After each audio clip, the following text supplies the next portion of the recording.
Good evening to everyone and welcome back to my channel, and it's me again, ang inyong chismosong kaaldab vlogger. Gusto ko munang magpasalamat sa inyong lahat, sa mga walang sawa na tumatangkilik, nanonood, sumusuport at sumusubaybay ng mga content ko here on my YouTube channel.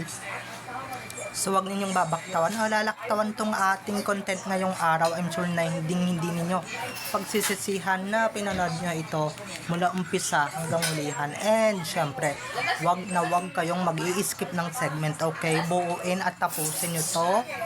At wag ninyong kalimutan guys na mag-subscribe here on my YouTube channel, okay? So dumako na tayo sa ating very interesting na main topic for today's video. Hi, sa wakas mga nga ka-ADN. Salamat naman sa isang netizen, no, na talagang ibinok ko ang totoong kasarian ni Clowny. So, ito na guys, watch this. Mamaya ipapaliwanag ko sa inyo ng buong. So, ito na guys, watch this. Sinabihan ng isang netizen na mukhang bakla. Halika nga, panoorin natin kung mukha nga siyang bakla. Wala akong bakit. Mas mukha kang bakla. Hindi naman eh. Ang ganda nga niya, di ba? Maine Mendoza, sinabihan ng At kung nakita nyo na nga yung recap, so once again say TTO sa mga admins, dumako na tayo sa ating main topic for today's video. Gaya nga ng sinabi ko kanina mga ka-Aldab Nation, no? Yes, finally. Hi, sobrang salamat talaga. Sobrang laki talaga ng pagpapasalamat ko dito sa isang netizen na ito, na kumbaga ikinanta talaga yung totoong kasarian ni Clowny. 'Di ba? Sino kaya itong naglakas ng loob na netizen na ito na ihayag sa buong mundo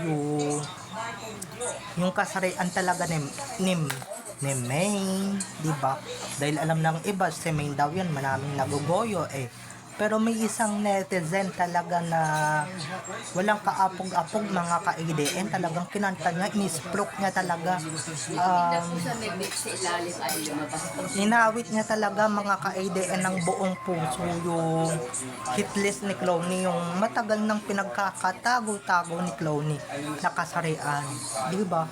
Kung yung iba dito nagugoyo, nagmumukhang tanga, nagiging bobo, or ginagawa kayong tarantado ng show, diba? Pues etong netizen na ito, hindi ninyo mabibili, diba? Good job, diba? Akala ko kami lang talagang mga vloggers yung makaka-realize na ito Akala ko kami lang talaga yung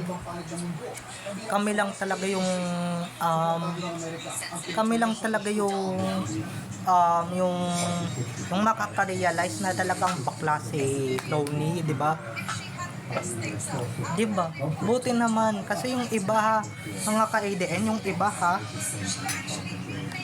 iba syempre nung sumulpot to sa Itbulaga, talagang maraming nagoyo, maraming nagpabudol, maraming nagpakatangat, nagpakabobo, or marami talagang mga inutil talaga dito sa SOCMED na talagang hindi talaga sila nag-iisip, or they don't use their brain, okay? Hindi nila ginagamit yung utak nila, diba? Hindi nila ginagamit yung mga isip nila, yung mga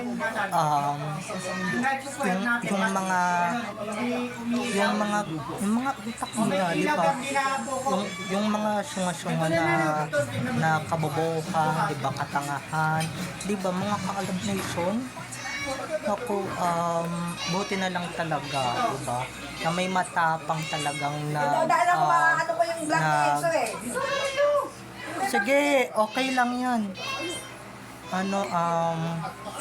Gaya nga nung sinabi ko kanina mga ka-Aldab Nation, is buti na lang talaga may naglakas loob, kasi kung yung iba yan, ako, mga natatakot na yan, di ba?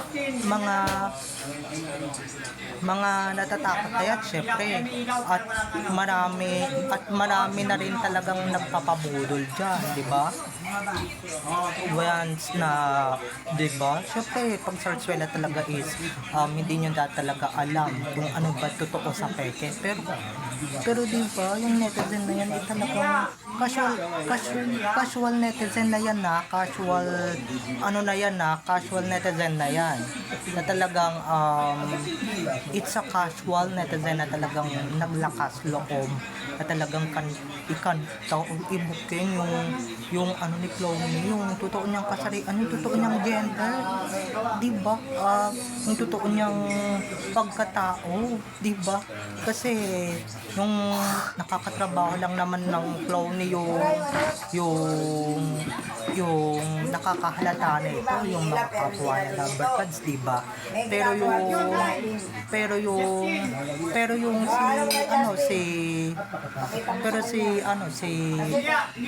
itong netizen na ito, yung kapwa netizens talaga na yung kapwa netizens talaga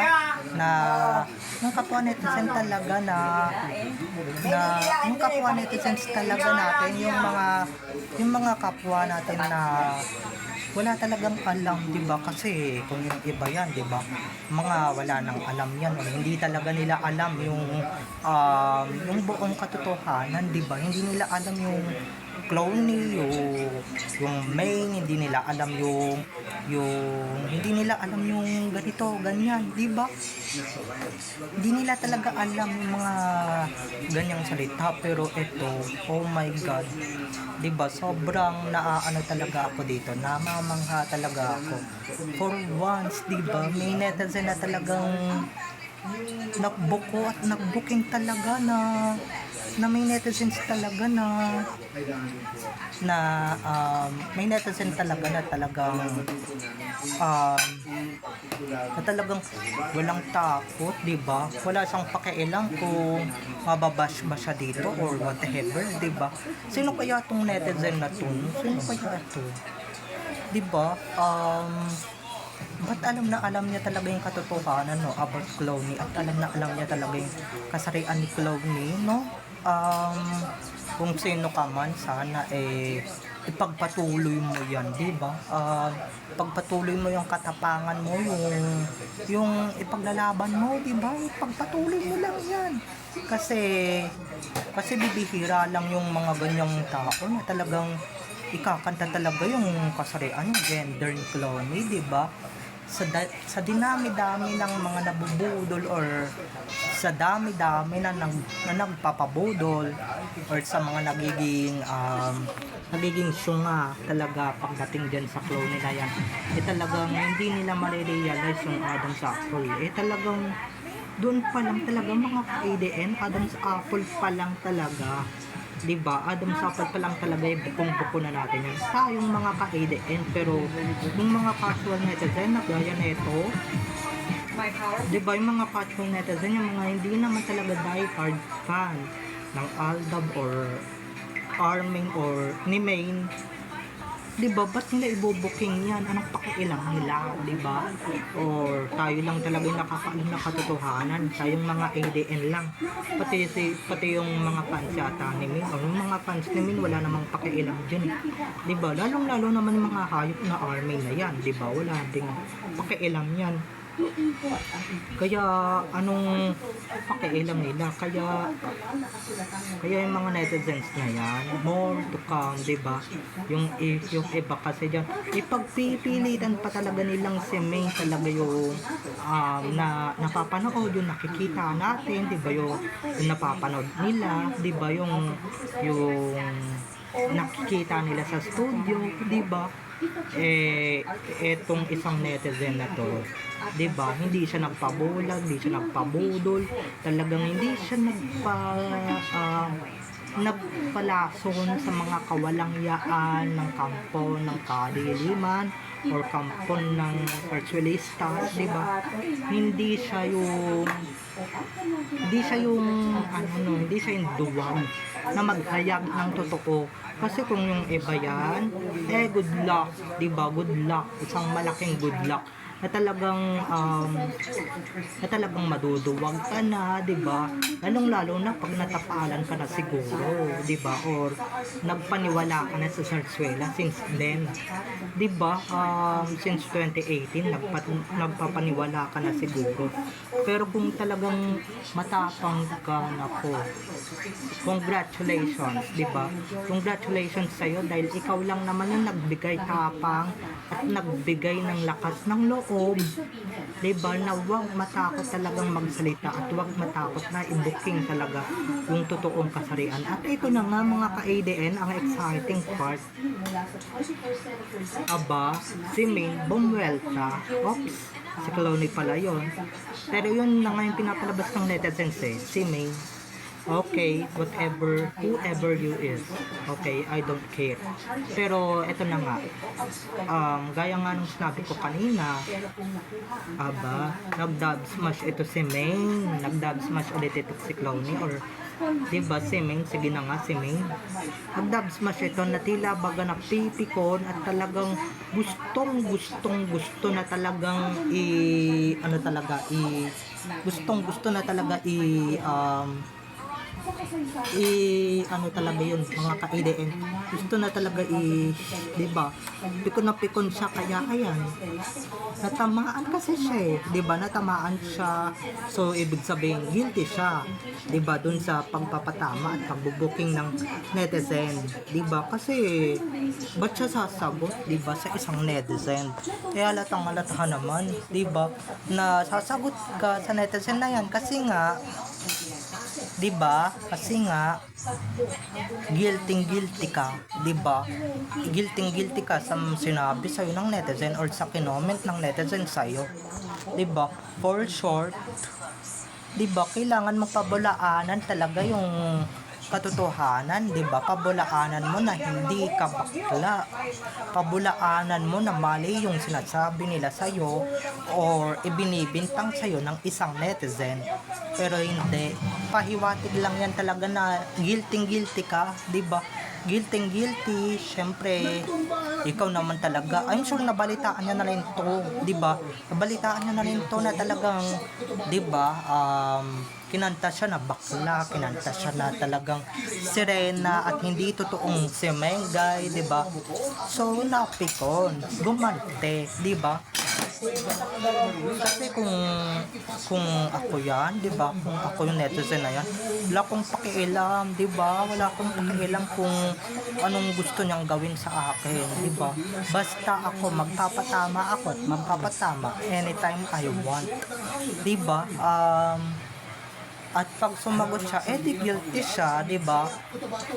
Lalong-lalo na siguro yung mga netizen nasa studio talaga, di ba, yun nasa studio,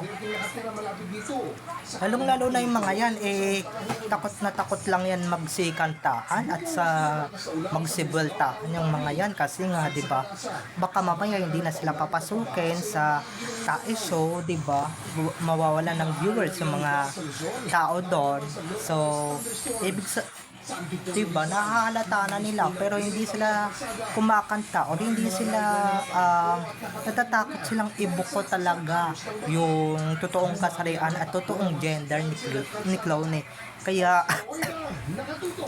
Kaya medyo nahahabag yung buntot nila, and syempre na sila na nahahabag yung kalooban nila at takot silang kumanta kahit na marami naman silang kakampi, di ba? Takot lang yung TVJ na yun and ni Clooney, di ba? Kasi mawawalan sila ng viewers pagka kinanta siya ng mga netizen na nakakarinig sa kanya ng totoo niyang boses at ng totoo niyang pagkatao, di ba? Naku, marami na akong nakakahalata dyan sa studio, pero at marami na rin talagang nag-PPM sa akin yan na talagang mukhang lalaki, barako, di ba? Na talagang baklang-bakla talaga, di ba? So, ayun lang mga ka-ADN. So, bye-bye na. I love you all. Have a nice day. Keep safe and God bless everyone. Bye-bye. I love you all. Enjoy watching. See you on my next videos. Don't forget to subscribe to my YouTube channel, and syempre, don't forget to click the notification bell para pag nag-upload ako, kayo agad ang unang-unang manonotify sa aking mga susunod pang i-upload na mga videos. Okay, so bye-bye na mga ka-ADN. I love you all. Have a nice day. Keep safe and God bless everyone. Bye-bye. I love you all. Enjoy watching. See you on my next videos. Bye-bye.